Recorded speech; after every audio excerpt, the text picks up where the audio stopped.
when it comes to speaking in public, it still is a thing with me, and it takes me a few minutes to get started.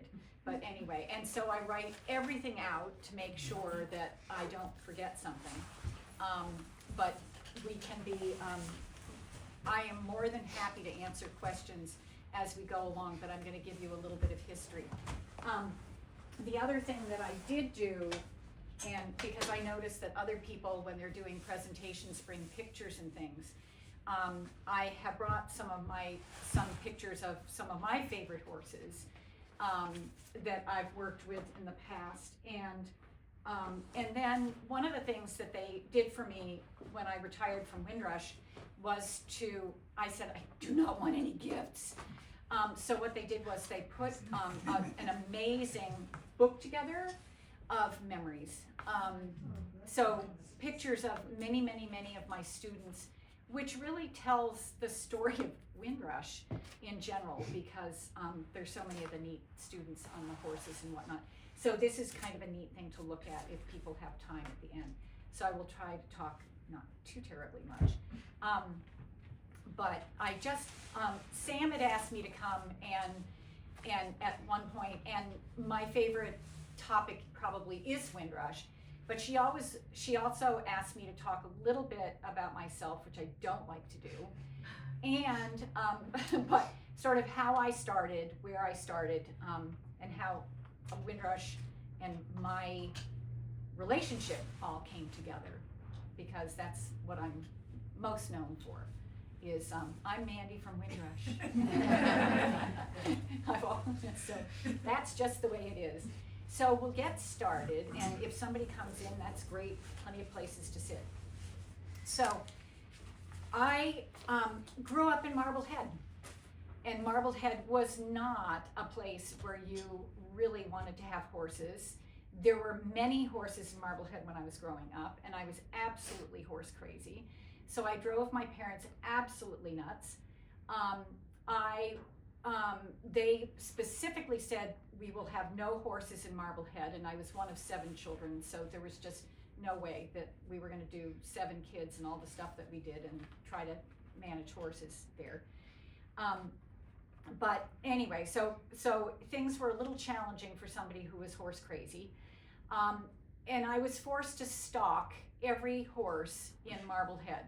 And there were lots of them. There was the Proctor's Morgan mare and foal that was on the way to the beach club. There was the Morgan mare and a cute Pinto pony that was at the Mary Alley Hospital. There were horses in people's backyards. You'd see people riding in downtown Marblehead. They were in all the parades. You name it, there were horses. We had Lipizaners, we had Morgans, we had quarter horses. We even had a boarding and livery stable in Marblehead at one point, where you could actually go and rent a horse. And even we had a 4-H club at one point, and some of you may remember the name Gail Dolliver. She linked up with Gail Long in Topsfield, and they had a 4-H club that they did sort of together. Gail had a little bit more property in Topsfield, and Gail Dolliver had a tiny backyard barn with a whole lot of horses somehow in Marblehead. But my parents had no horses, and so I had to settle for fairs, pony rides at fairs. And anyone who would share their horse, I often did stall cleaning for anybody who was willing to let me clean their stalls just for a little riding time. So that's pretty much how Marblehead worked. One of my favorite memories during elementary school was one of my best friends who dutifully used to gallop and jump through the woods with me. And we would set up jumps in the woods, and we'd run and jump over the jumps. And we played polo with croquet mallets and balls, which was absolutely horrifying to my father. And in terms of doing divots in the lawn, that was not appreciated. Stomping the divots was absolutely essential after our polo.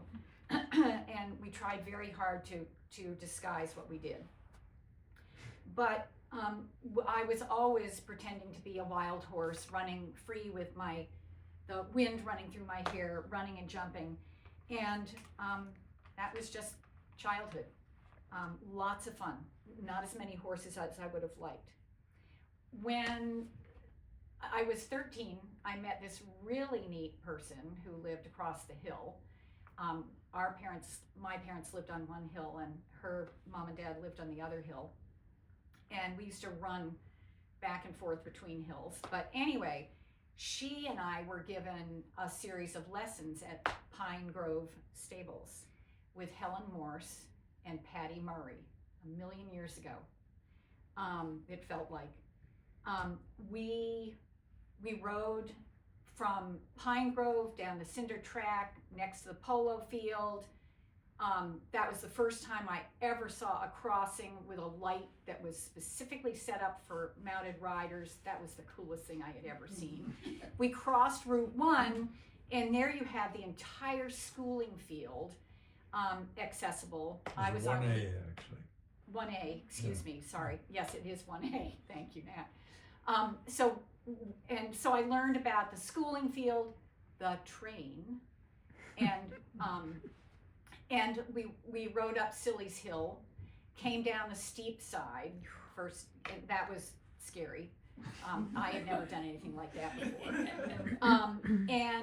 And we were introduced to the polo arena. So actually, it was Sam's mother, Tori, who did lessons with me at Pine Grove. My horse always stopped to eat. Okay? And that was, remember? Yes. He had to wear a muzzle, and I don't remember going really fast at all. No, that was, I think, were you on Chester? I think. Or Chester? Chester, Maybe it was I think. Chester. Yeah. Palomino. Well, after a few weeks, I think they finally put a muzzle on him. I don't know if they put anti-grazing reins on, but I do remember distinctly that he would stop and graze. I think I was on Russell, a little black pony. I don't remember. I just remember being And then I frustrated. ended up on Michael, who was a retired polo pony. That's when I learned to use 2 reins. I thought it was so cool because I was riding in a Pelham. But there were all kinds of, I still remember roan pony and peppermint pony and whatnot. That was the one and only summer I got to do formal lessons growing up. And it was the most exciting thing. Tori and I had a blast. But that was it. I think you didn't do lessons after that, did you? We had a good time. Yeah, we had a great time. didn't Because we parlay went mine from into lead anything. line to walk, trot, canter in record time. And then behind Pine Grove, they had a couple of little rings. And one of them was the jump ring. And they'd put a couple of sort of rails across. And they'd put us in there and tell the ponies to trot. And we trot around this circle over the trot rails. And that's how I learned to jump, is in a jump ring. It was pretty amazing. After that, I had to rely on kind cousins who lived in Wenham. The Phippins had a couple of ponies, and I went over and rode with Maury and whatnot. And then I also got shipped down to New Jersey to my cousins there. They had a wonderful farm in Pittstown, and they would let me do stalls, groom horses, in exchange for a little riding time. So Dad thought that was great. Just get rid of her for the summer, and then I don't have to listen to, "You've never gotten me a horse." High school, Pingree School. My favorite memories of Pingree School, and please excuse me, my dad was one of the founding board members at Pingree School. I loved the school dearly, and they taught me a lot. But one of my favorite things was coming up that front driveway and having Deirdre Peary's ponies in the paddocks on either side. In the hill paddocks on the right-hand side, it's all changed now, and all on the left-hand side in the paddocks. We only had one field for field hockey and lacrosse when I was there. It is nothing like what it is now. But Deirdre Peary's ponies were there. Those Welch ponies were turned out in those paddocks. So every study hall that we were allowed out of the building, or any time that we were sketching for art class, you would find me on a fence line, sitting in the grass, sketching ponies, or trying to do my studying with ponies in the background. Classmates, luckily there, were kind enough to share horses. So I learned about the Keoghs at Miles River, Myopia, Bob Crawford at Centennial, Mike Carter at his barn, Jerry Kenny at Ascot. There were a lot of neat people around there that had horses and were part of the sort of the hunter scene and the hunting scene. And I learned a lot while I was there.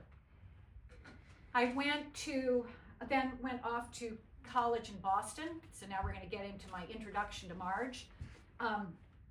And horses were completely out, but until summer.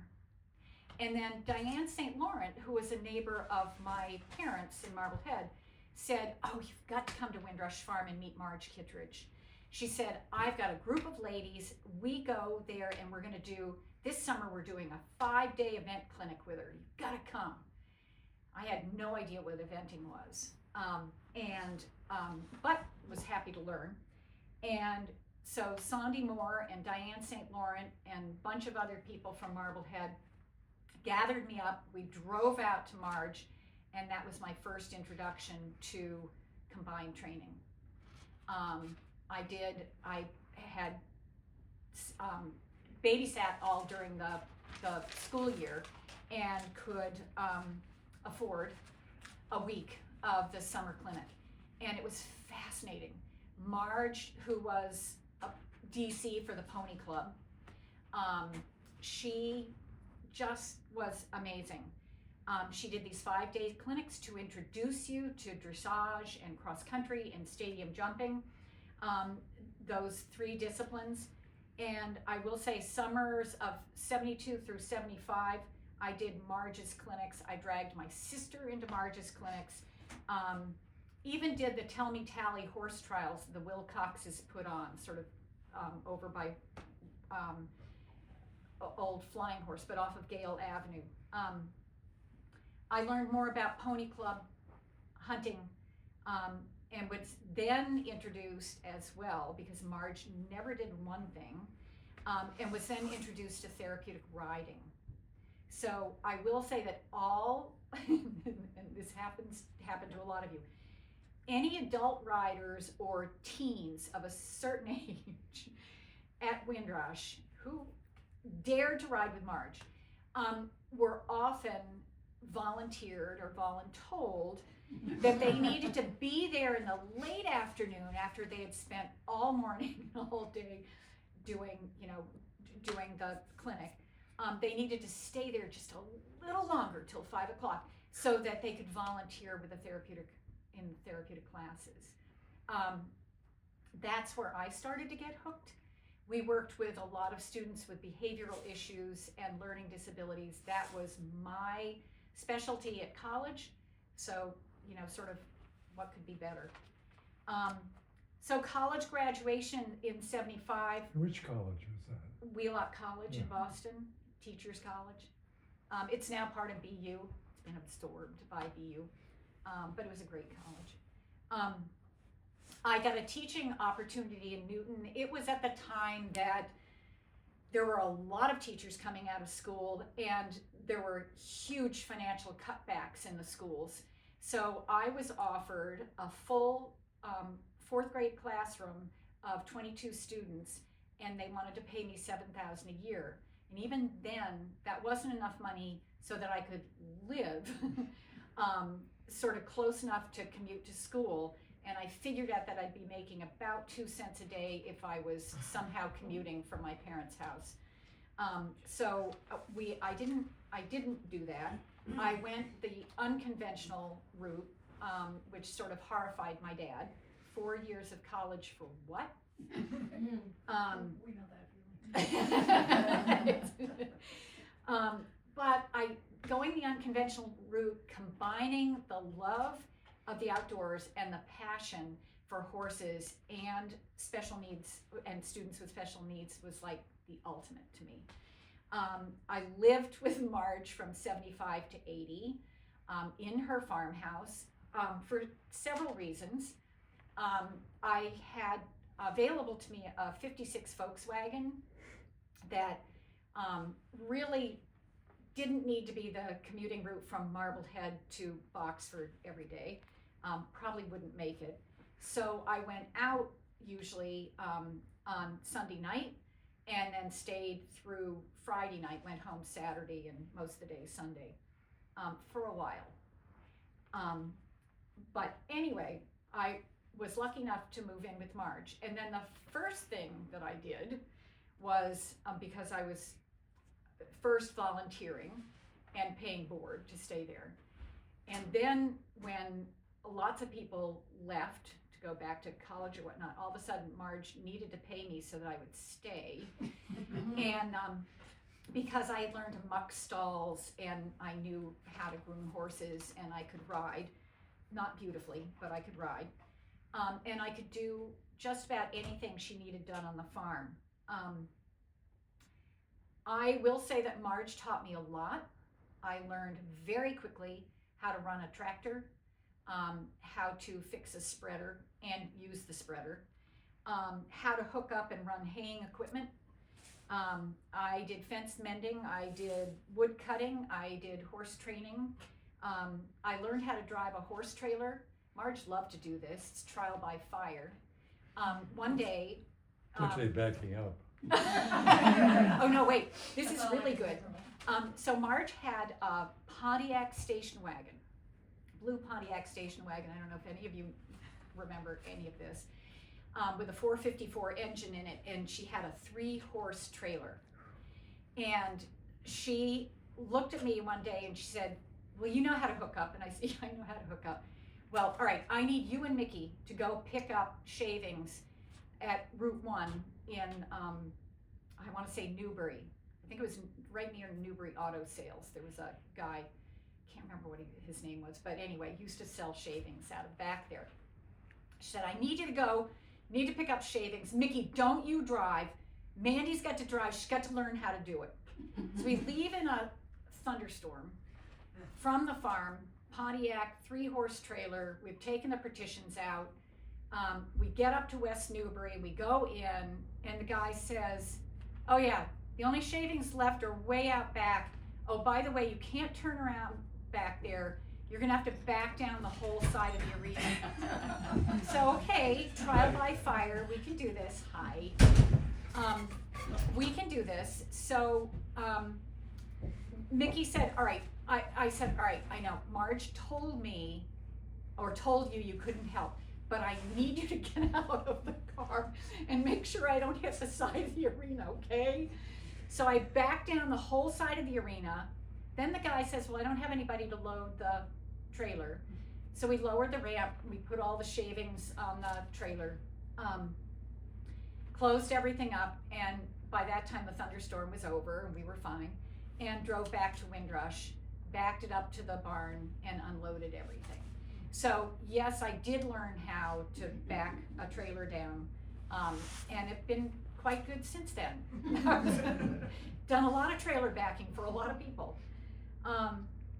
So Marge, yeah, I learned about colic and what do you do? I learned about cast horses. I learned about foaling. She used to have a thoroughbred mare who she used to have a foal sort of every other year.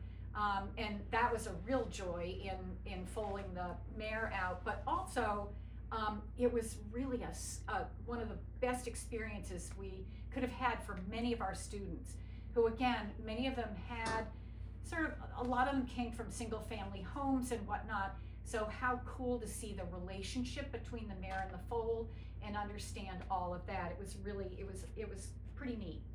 But Marge also at the same time involved me. I did go hunting with myopia many times. It was usually on some lunatic, usually mine.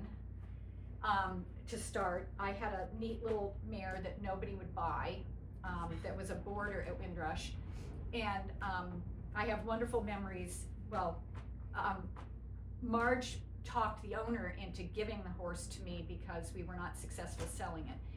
I was able to ride the horse, but every time somebody tried the horse, she would bolt and take off. She also had a habit of rearing. So one morning, as I wanted to take Thistle out on a trail ride, I just remember I got halfway down the driveway. I'm about at Marge's mailbox. I can see her in the kitchen doing dishes because she did breakfast for us in the morning.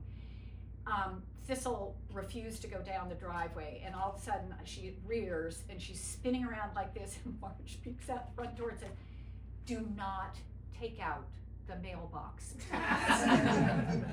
"Now, do you need help?"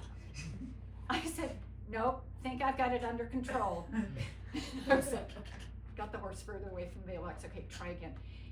And I did make it out the driveway, and we did go for a trail ride and made it back in one piece.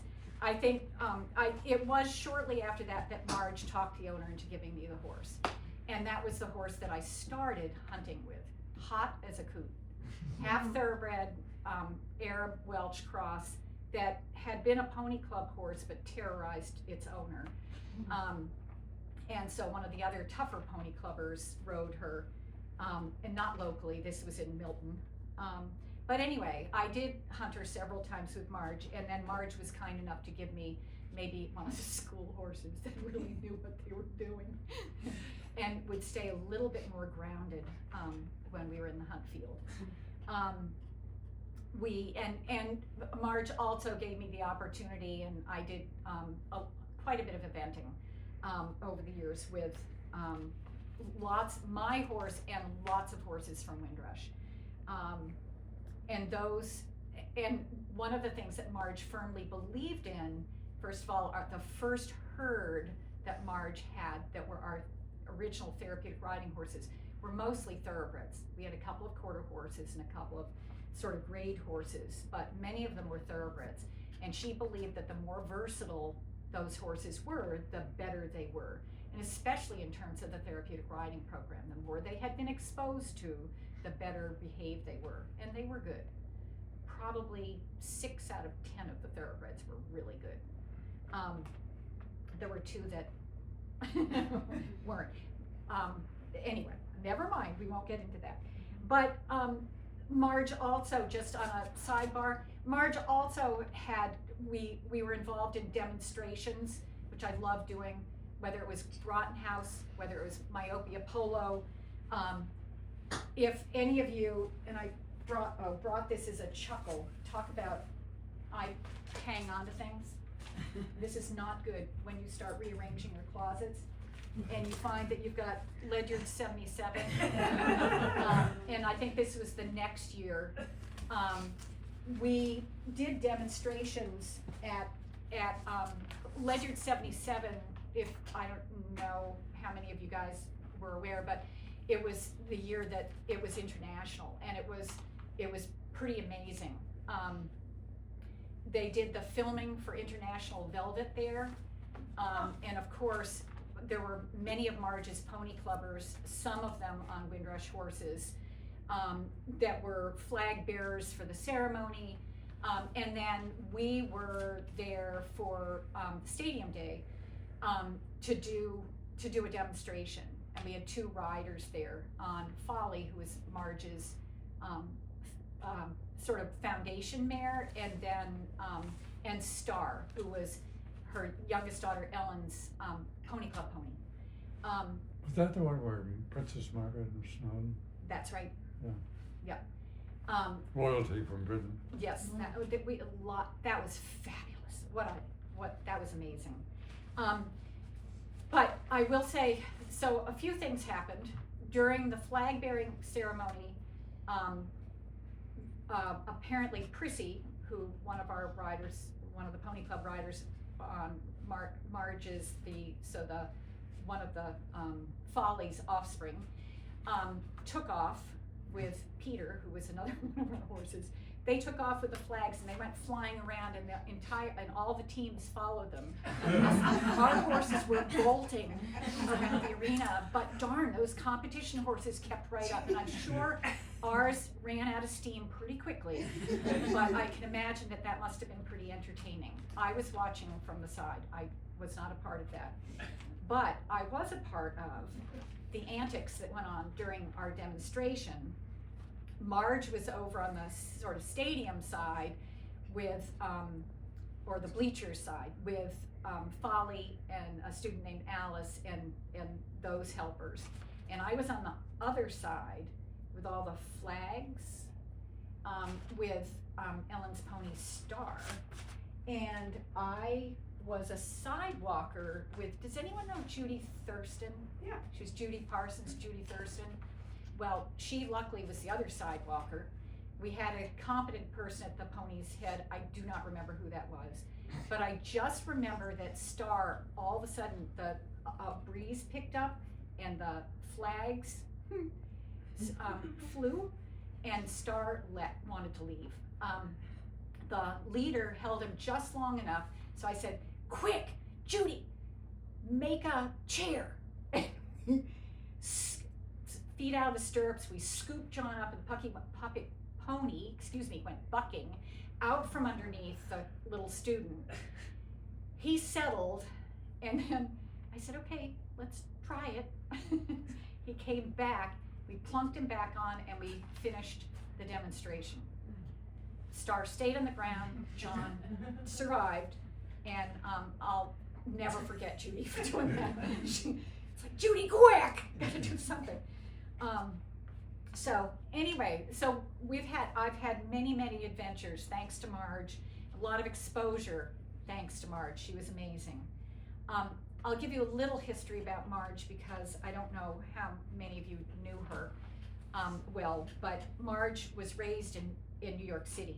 She was the youngest child of 3, the only girl. She had 2 older brothers. Her dad was the commanding officer for Squadron A, who was the cavalry union in New York City. She was taught to ride and care for the horses by her dad and the various other individuals underneath him. And I heard many stories about his wonderful horse Trevania and how hard she worked to be able to ride that horse. But that was her father's pride and joy. Marge idolized her father. He died early, which was pretty horrendous for her. And for a while, she didn't have horses in her life. She went to college at Vassar. She got a degree in zoology and minored in psychology. And she volunteered for the Red Cross and served in Korea during the war. And when she came back, she married a really neat guy. They lived in Boston for a while.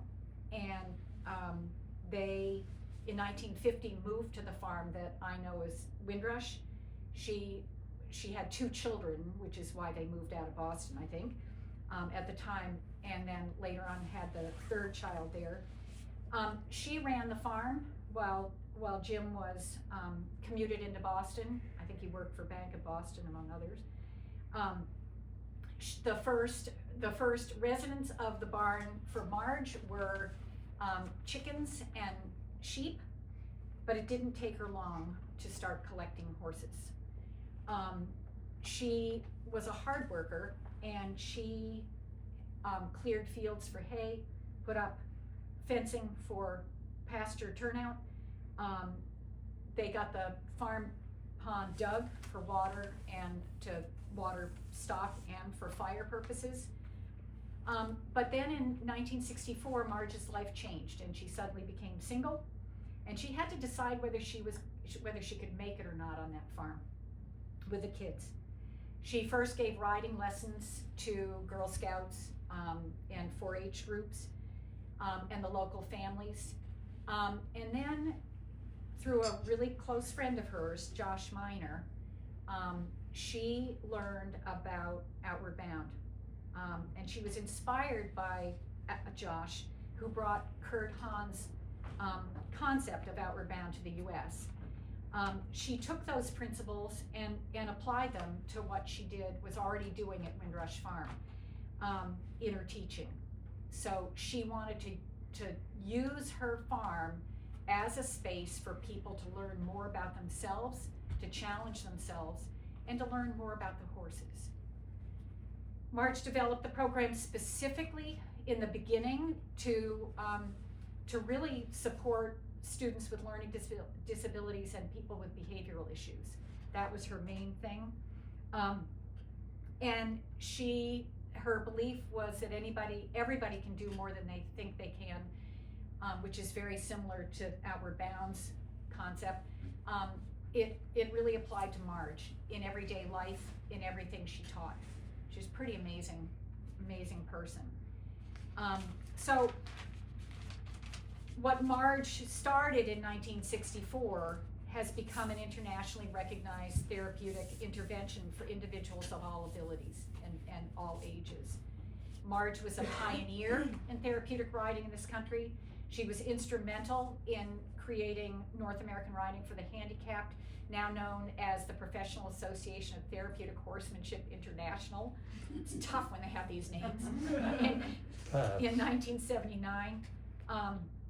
This organization continues to set standards for centers and instructors to this day, both nationally and internationally. She encouraged full participation all along from me and everybody who was involved with her. I will say that when I started in 1975, I started as a volunteer, stall cleaner, whatever she needed me to do kind of thing. I became certified in the state of Massachusetts as an instructor, and then became her lead instructor, then her program director as we got bigger and bigger and bigger. And then when Marge finally wanted to retire in 1996, she asked me to be the executive director. And that was a little scary since my background was in education, and my love was training in students. To have to do a business model was a little different, but I had Marge as a mentor. I learned an awful lot. I had people like Nat on the board, thankfully, who could help with making business decisions and whatnot. So I learned a lot in my 20 years at Windrush as an executive director. And again, during that time, Marge kept encouraging me. So of course, I eventually became a master instructor of therapeutic riding, master level, which is the top. I became an equine specialist in mental health and learning, but that was after with 3 other people, 2 psychologists and 1 other therapeutic riding instructor who was also an eventer, we wrote the curriculum for the certification for the equine specialist in mental health and learning,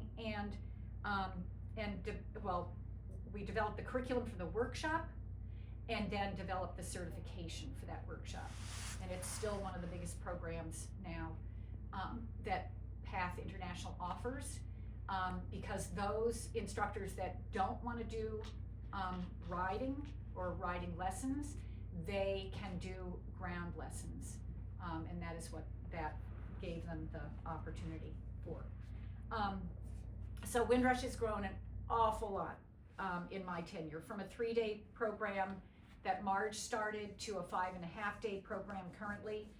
Classes run 9 a.m. to 6 p.m. Monday through Friday, and then we have a half day on Saturdays now. All horses get Sundays off. Staff doesn't. Well, most staff does. But all the horses at least get Sundays off. We do try to rotate horses through the week as well, because it can be pretty intense work. It is not as active as being out fox hunting or eventing or anything like that, but boy, it requires a tremendous amount from those horses, mentally and physically, I think, to do that kind of work. They've got to be patient, they've got to be stoic, and we want to take care of them the best we possibly can, because boy, they're invaluable, the work that they do. So Windrush is currently a premier accredited center that provides services to clients of all ages and abilities. As I said, there are both mounted and unmounted programs for those with mental, physical, and cognitive issues. And we still do some recreational lessons for riders. And the reason for that is we need to keep the horses fit. They need to get out on the trails, and we do take our students out on trails oftentimes, but it's nice for them not to have to babysit a rider, to just go out and get moving on the trails and do other things besides, the ring work or the little trail work that we do. We do get our clients, not this weather, not with the ice, but in good weather, we get people out as much as we possibly can. There's nothing better than being outside. So we firmly believe, too, in the strength of building relationships with our amazing horses. So you will see that lots more people are doing, there are more groups that are willing to do groundwork as opposed to riding now, because I think they're understanding more. I think they want to take the time to understand the horse's behavior and work with them, and that's been kind of fun for us, to work with clients. So we have a lot of at-risk youth, so kids with behavioral issues, and then we have a lot of mental health clients now. And working with the horses and learning how the horses react to your behaviors and how you move around them is very telling and something that teaches these people without somebody correcting them all the time. You can point out how a horse is reacting to something and help somebody understand how to look at that horse and how to see what's happening. Windrush has been my passion for many years, obviously, and I can certainly thank many of you in this room for supporting what we do, and sharing those feelings about the horses that we care for. Windrush is just a super special place, and I can talk, I don't know how long I've been talking. Probably been talking long enough, but keep going. But it's but it's super special, and I don't think that anything gives me greater pleasure than seeing the connections and the strength that come out of some of the interactions that I see happening with the horses and the clients on a daily basis. As much as I've retired, and I'm not there on a daily basis, I cannot leave. That's it. I just can't. So, because our herd is shifting all the time, I am there at least 3 mornings a week, training the new horses that are coming in and acclimating them to all the equipment, and riding them and getting them to understand what we need from them. So that's really neat, and then I get to substitute teach. But for many of you, Nat as a retired board of director, but still a director emeritus. That means without merit. He is an advisor and a friend. He is the one who helped me in 2009 and it was leading up, there were a lot of years leading up to that, and Susanna, I'll mention you in a minute, because you were so helpful. No, Nat pulled in Trust for Public Land to help us with putting the whole land deal together so that when Marge retired, we could keep Windrush going as an entity and still give something to her children, which was the most important thing in Marge's mind. And so Nat helped me with Trust for Public Land. Susanna, and you may not remember this, Susanna came over to Windrush. This is so cute. And I was like, I don't know what to do. Okay, I've talked to Ted Becker at Greenbelt. And I've listed off all these people that I've talked to. I was like, okay, all right, I need your advice. Do you mind walking around Windrush and let's talk about the land and blah, blah, blah. So she goes out with me and we're walking down some of the trails and out at the backfield and go all over. It's, it's 198 acres, but a lot of it is swamp. So she didn't have to do it all, but did quite a bit.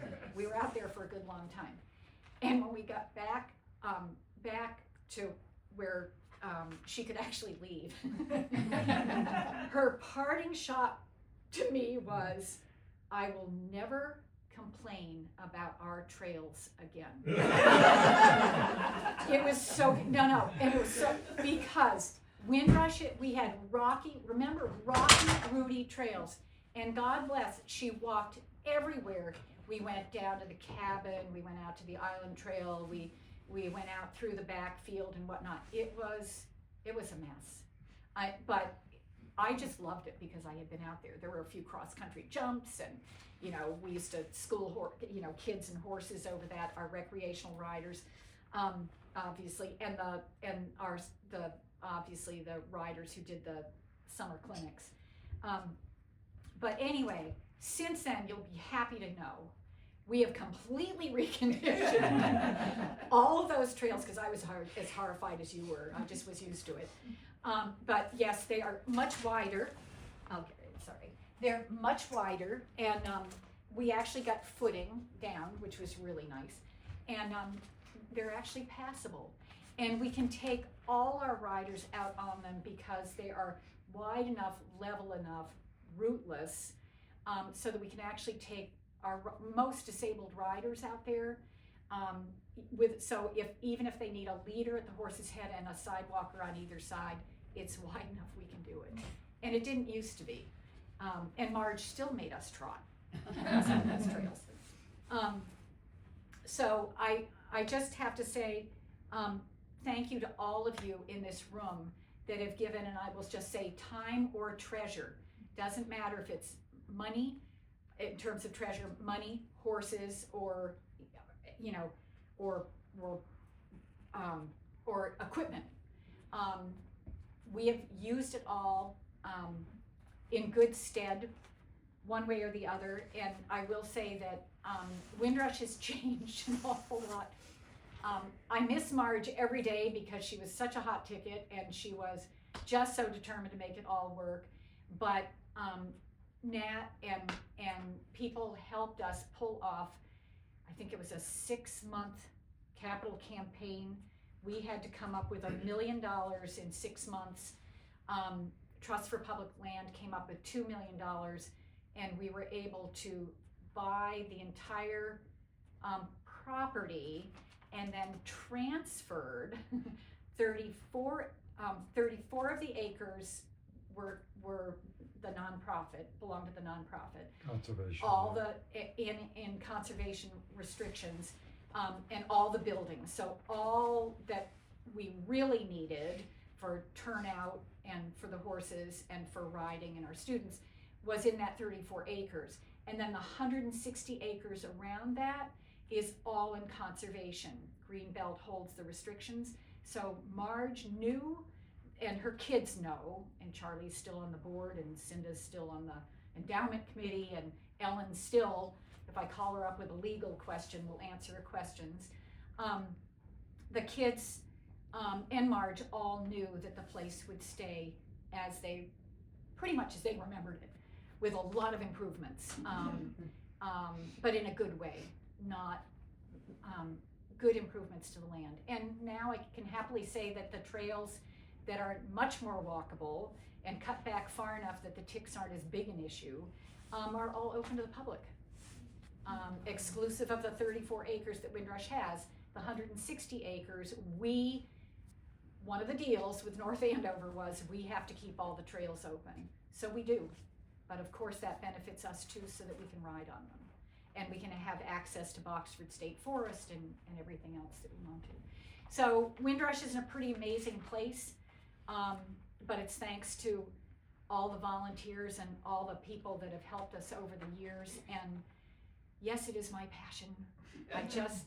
I love Windrush. And yes, I joked with somebody that I'll probably be taken out of there in a bag or something, but I don't know. I just know that I love Windrush, and seeing the connections that our riders and the horses make, and the success that these people have, whether it's physically, mentally, emotionally, cognitively, it's just remarkable. So I am going to stop talking. No, you have to tell us about your horse pictures. Oh, And then hand them out. do you? How many horses do Okay. you have now? Why do they do that? If Wait. Not you So personally. at Windrush. no. Do I have personally? No. At Windrush? Windrush. Good. That's better. Betsy, as of today, As is of it 8:30 this morning, we have 19 horses, 18 on the property. okay? Okay. One's One's out for winter lesson loan. one, yes, 'Cause he's one silly. one goes to boot camp in the wintertime because he does not like the snow sliding off our metal roof, Oh. and he is such a turkey.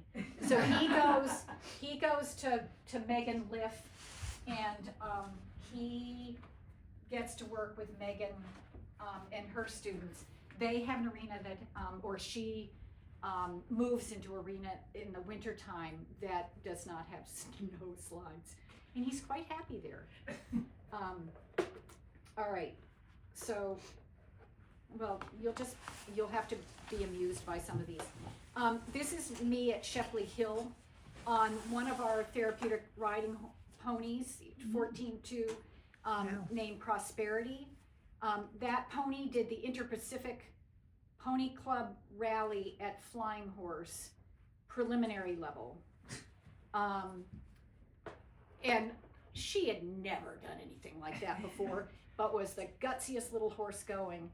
And then the little gray horse down below, that's me on Thistle, the wild woman in the hunt field, and my sister on Prosperity when we went to sort of a fun, that must have been Lockwood, ABC or Lockwood Horse Trials.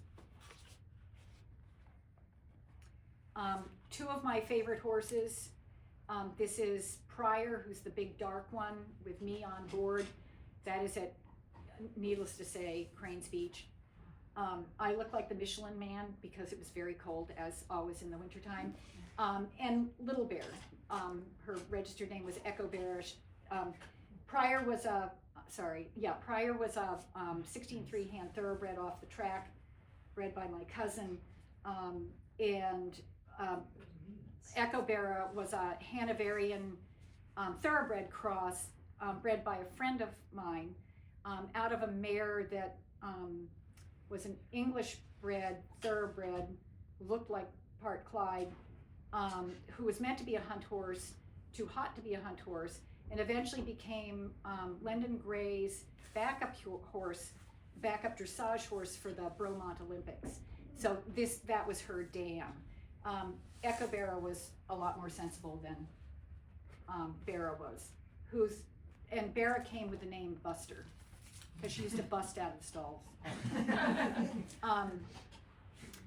This picture and poem is dear to me. This is, and this is not me. This is my sister, Martha, younger sister. That is her horse, Cadence, who came after he retired to Windrush and was one of our best therapy horses. But this is Marf with Dr. Barcelow. Martha got 4 buckles, Tevis buckles, with this horse. And this is Dr. Barcelow, who was one of the people that really supported the Tevis ride.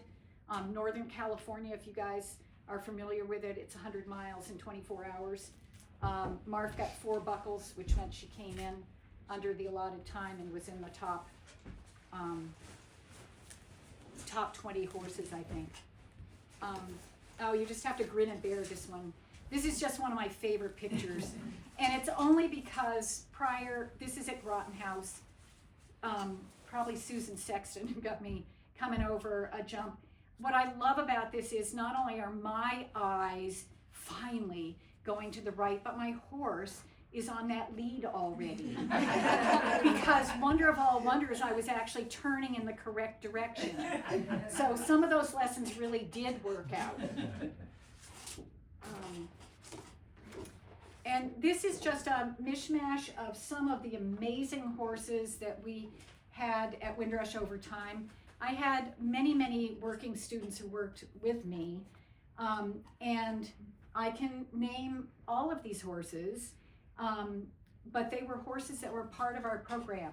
So they may have been donated by you or somebody that you know, but pretty remarkable horses. And the students all managed to get themselves in there as well. They were really cute. They coordinated the effort so that I would remember all of them. And then I'll just pass this around. This is little dust. Me with, again with Cadence, that Tevis horse that came from Northern California across. And if you, I mean, I don't know whether to put this out somewhere, but this was something that just has pictures of me and Marge and the many students and horses that, and Nat, Nat with Quadrille. So I've got that, yep, I've got the black and white version. Marge with Tori, who was Quadrille's half brother. Quadrille was a little hot for the program. And let me tell you a story about Quadrille. So, I'll come yes, after you. So, Nat called Marge one day, and I alluded to this a few weeks ago, called one day because he didn't have a horse to hunt. And he wanted to hunt with Myopia sort of for the last time. It would be his 50th year in the hunt field. So he calls Marge up, and Marge said, well, the only horse fit enough is Quadrille.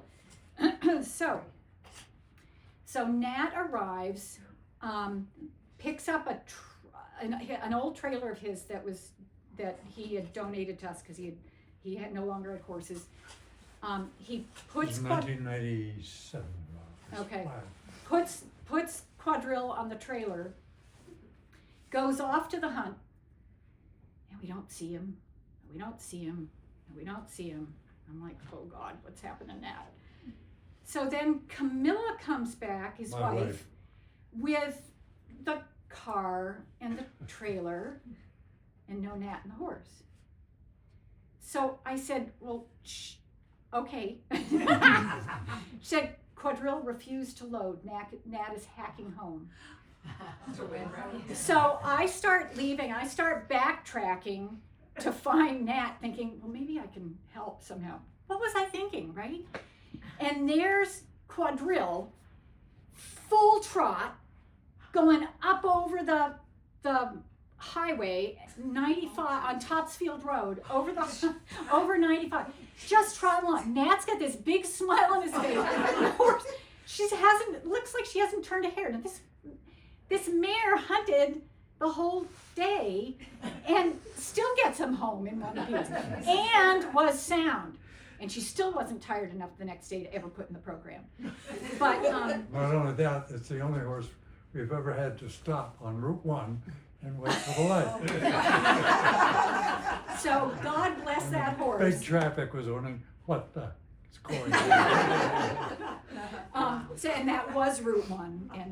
But anyway, so there are just some cute pictures in here if anybody wants to look through that. But it's all, it's just Windrush and students. And as I said, lots of neat pictures of Marge and whatnot. She was a truly remarkable person. And was certainly an inspiration to a lot of us. Does anyone have any Well, let me tell you briefly questions? Oops. how I hung up with Marge. Windrush was founded in '64, right? Yes. Yeah. In We didn't incorporate until 1966, 2 years after that, my late wife Camilla and all three of my children moved to Boxford, and we lived not too far, a mile and a half away from Windrush. And I really had never heard much about Windrush at all, despite the fact I've been hunting it since 1947 or 1916, fortunately. Until I was 16, fortunately. So I think it took about 3 weeks for Marge to find me. Yeah.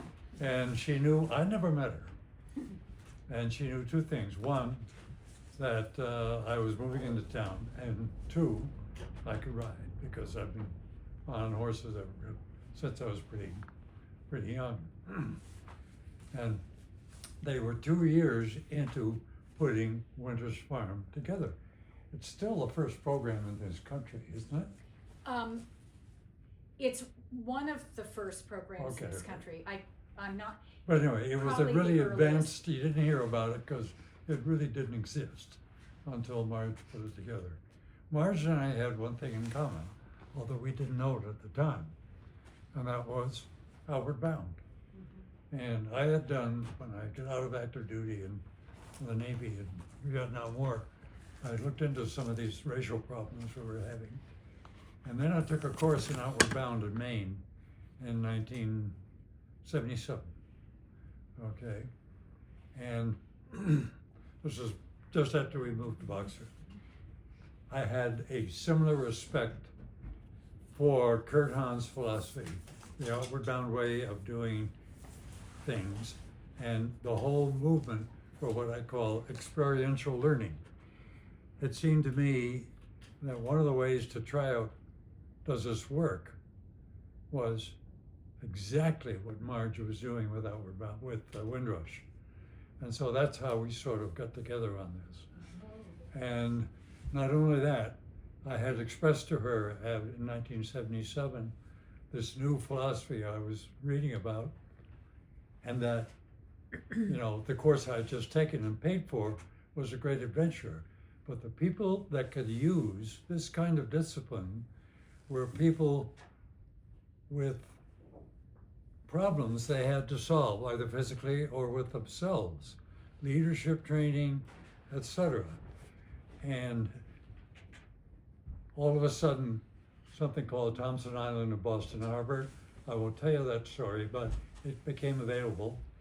And that's how Outward Bound to Boston Harbor got going in 1988.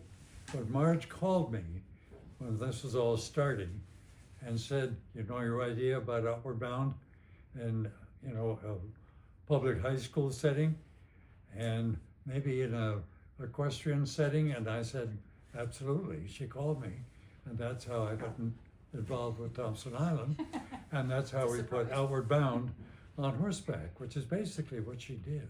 Yeah. And it's a very powerful combination. And I don't want to, you know, preach about it anymore. You've all been very patient to listen. But I've been on, that's my longest nonprofit association, 55 years.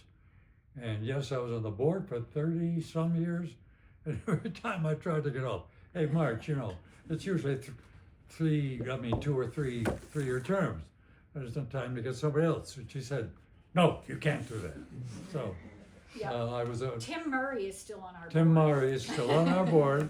Not only that, sadly, Marge had to die before, when was that? I can't In remember. 2010. Yeah, before I got off that board. And it's only because somebody, But we they told him finally we had just, to do director emeritus. without merit, yeah, whatever. But to be honest, it is so powerful that, as you know, Mandy can tell you, I'm not on the board, but I sort of feel like a Jack Russell snapping at the heels. And I'm still go to meetings and with great pleasure. And although I can't ride anymore, unfortunately, because of my balance, there's a little bit of involvement there. And I do bark at them occasionally about this, that, and the other thing. So He keeps us in line, which is really good. and I'm It's also nice to have with his Tim Murray perspective. on the endowment committee, and so we're trying to keep that going. Yep. Anyway, okay, that's my little connection. Thank you. You're very welcome. Yeah, thank you. Yeah. Thank you very much, Mandy. And I'm open to questions whenever, as far as that goes. Does Windrush have programs for vets? You know, We've tried with- that, with but go ahead. PTSD or what We- have you, or is? We did. Yeah.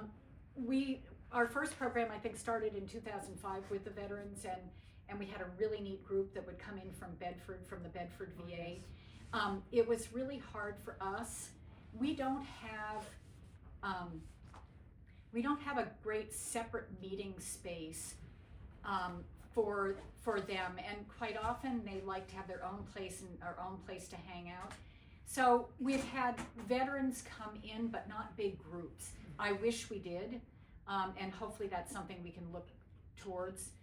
We had made connections again with Bedford VA, and then there was a group in Haverhill that was really terrific that would bus over to us. So recently we don't have a big veterans contingent, no, but just a few individuals that come and ride with us. And probably our biggest advocate for veterans is he can no longer ride, and he still tries to send people from the Bedford VA because he's there on Mondays volunteering, but he hasn't been able to come to Windrush because he can't drive anymore, to really sort of bring people. But he used to bring people. He'd drive people himself and make sure they got there. But so no, we don't have a big, I wish we did, veterans contingent. In an ironic way, it's probably just as well we don't, because who knows, we may be asked to resign here in this kind of a climate and have to drop the program. Well, the Mass General is affiliated with Home Base, which is a Yeah. very big and well-funded program. It's very, very good. Yeah. I know Tara from there, and it's a wonderful program. My daughter's involved with that as a out of the Navy, and they've done a great So work. there may be something with them. And we can, down the line, yes, we can provide, it wouldn't be weekly, it would be more likely to be occasional workshops and things. And you're right, you remind me that I need to push Rush to get back in touch with Tara. I was just reading I something would about stay it. in touch with them, because Yeah. I think they are looking for places. Good, all right, we'll do that again. You Again, have there the are- data there as far as the contacts? Oh, no, I've got it all. Oh, you have it? Yeah, Okay. I've got it. Tara Mahoney, I know her. But the other thing, again, where we were a little bit limited was not having sort of a safe space for them, because they want a place where they can meet and process a lot of stuff, and so we have to figure that out. And that's in the works, but that's something that we need to do. But we could do a weekend if they usually do a Monday through Friday program, actually, because they fly veterans in from all over the country to do some of these workshops. So it is a wonderful program. They're doing huge things, especially for people with PTSD. But the mental health aspects of what they're doing at MGH is just unbelievable. And Spalding works with us now in terms of physical rehab. That's separate from the veterans. But I will follow up with that and see if we can somehow work out and be flexible with them, because it would be fun to get them doing it. We've got the space, not the classroom per se, but we've got space to do something. So thank you for reminding me, Franz, that's great. Does anyone else have any other questions or anything? Guess not. All right, well, thank you so much for coming. Thank Great. you. And thank you for all the help. And thank you for all the support you've given. Yeah. Did you want to mention Jocelyn at all? We should send this to Jerry. Chauncey? What do we do? She's living in the house, and did she help March with the strike? Oh, See you? yeah, no, I did not talk about They're on Jocelyn, their way in. Okay. but it's okay. Yeah, Sh- yeah. On their way in.